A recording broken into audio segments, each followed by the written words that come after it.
যারা নাকি তাদের সম্পদ আল্লাহর রাস্তায় ব্যয় করে, যারা নাকি তাদের সম্পদ কার রাস্তায় ব্যয় করে? আল্লাহর রাস্তায় ব্যয় করে। মাসালুন, মেসাল, তাদের উদাহরণ হইল কামাসালি হাব্বাতিন, একটি দানার মতন। কিসের মতন?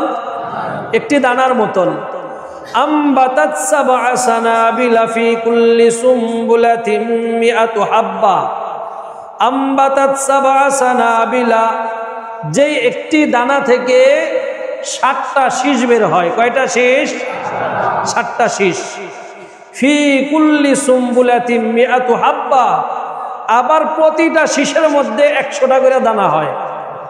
কয়টা করে দানা হয়? 100 করে দানা হয়। এরপরে আল্লাহ রাব্বুল আলামিন বলেন, আল্লাহু ইউদাইফু লিমান ইয়াশা। আল্লাহ রাব্বুল আলামিন ইচ্ছা করলে আল্লাহর ওই বান্দাকে এই দানের বিনিময়ে আরো বাড়াইয়া দিতে পারেন।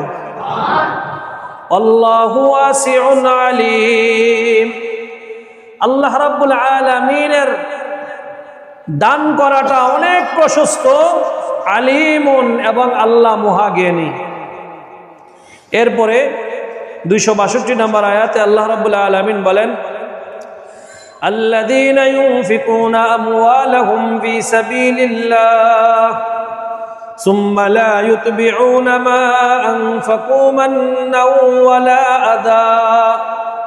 যারা নাকি তাদের সম্পদ আল্লাহর রাস্তায় ব্যয় করে, এই সম্পদ ব্যয় করার পরে তারা কাউকে খোটাও দেয় না। দান কইরা খোটা দেয়, আছে না নাই? আল্লাহ বলতেছেন সুম্মা লা ইউতবিউনা মা আনফাকু মান্না, এই দান করে কেউ যদি খোটা না দেয়, ওয়ালা আযান, এবং কোনো কষ্ট না দেয়, লাহুম আজরুহুম ইনদা রাব্বিহিম, তাদের জন্য রয়েছে তাদের প্রতিপালকের কাছে মহা পুরস্কার। ওয়ালা খাউফুন আলাইহিম ওয়ালা হুম ইয়াহজানুন, তাদের জন্য কোনো পেরেশানিও নেই, তাদের কোনো ভয়েরও কারণ নেই। এরপরে 263 নম্বর আয়াতে আল্লাহ রাব্বুল আলামিন বলেন, কওলুম মা'রুফুন ওয়া মাগফিরাতুন খায়রুম মিন সাদাকাতিন ইয়াতবাউহা আযা আল্লাহু গনিয়্যুন হালিম। আল্লাহ রাব্বুল আলামিন বলেন, কওলুম মা'রুফুন ওয়া মাগফিরাতুন খায়রুম মিন সাদাকাতিন ইয়াতবাউহা আযা, যেই দানের পরে কষ্ট দেওয়া হয়, খোটা দেওয়া হয়, ওই দানের চাইতে ভালো কথা বলা, ক্ষমা করে দেওয়া, এটা হলো অধিক উত্তম।